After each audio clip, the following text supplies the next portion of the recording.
नमस्कार दर्शक बंधु चलतु जानिबा ओडिशार 10टी मुख्य भ्रमण स्थान विषय पुरीर जगन्नाथ मंदिर। पुरीर जगन्नाथ मंदिर होउची हिंदू धर्मर एक पवित्र स्थान जेउथिरे प्रति वर्ष लक्ष लक्ष भक्त आसंती। यह एक विशिष्ट स्थान जेउठारे रथयात्रा महोत्सव अनुष्ठित हुए। एठारे लोकमाने श्री जगन्नाथ, श्री बलभद्र और माँ सुभद्रा को दर्शन करने को आसंती। मंदिरर रूपरे अत्यंत शैल देखा जाए, जहाँ कलिंग शैल भाव में परिचित कराए। कोणार्क सूर्य मंदिर। कोणार्क एक अत्यंत प्रसिद्ध पर्यटन स्थल अच्छी, जार प्रमुख आकर्षण ही सूर्य मंदिर नामक एक विशेष मंदिर अच्छी। एथिरे चारिदिगरे विशेष कला और परिचय थाए, जो सूर्यर पूजा करा जाए। एथिरे पर्यटक एक निकट गाई बा भ्रमण करी ताकू हिरण्य अनुभूति करि पारନ୍ତି। संबलपुर अनेक प्रसिद्ध पर्यटन स्थल रही। संबलपुर जिलार माई हीराकुद बंध जागतिक भावे परिचित मूर्ति ग्रह पर्वतर मझे अवस्थित देवी समलेश्वरी मंदिर प्रसिद्ध।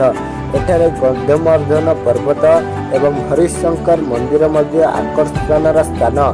थानाकुद जलप्रपात एठारे अन्यतम प्राकृतिक सौंदर्य।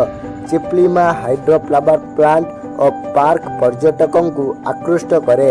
विंध्यवासिनी मंदिर एवं हलदीपुर गाँ एठारे दर्शनीय। जिला चिल्लिका जलाशय एक विश्व परिचित नैसर्गिक संपद।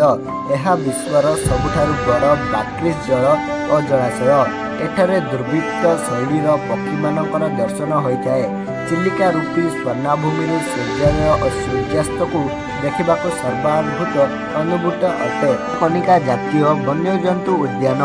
भितरकनिका जातीय वन्यजंतु उद्यान होउची ओडिशार जीव विविधतार संरक्षण केन्द्र। एठारे तेला जातीय कुम्भीर एवं विभिन्न पक्षी देखा जाए। मनोभ्र जंगलर अंतर्गत यही संरक्षित अंचलर एक विशिष्ट पर्यटन स्थल भाव में परिचित। नंदनकानन जातीय उद्यान। भुवनेश्वर में अवस्थित नंदनकानन जातीय उद्यान होउची एक विशिष्ट चिड़ियाघर। एठारे विभिन्न प्रजातिर प्राणी मानक सहित संरक्षण काम करा जाए। एठारे तुषार हाथी, बेंगल भालू और संरक्षित बाघ मानक देखा मिले।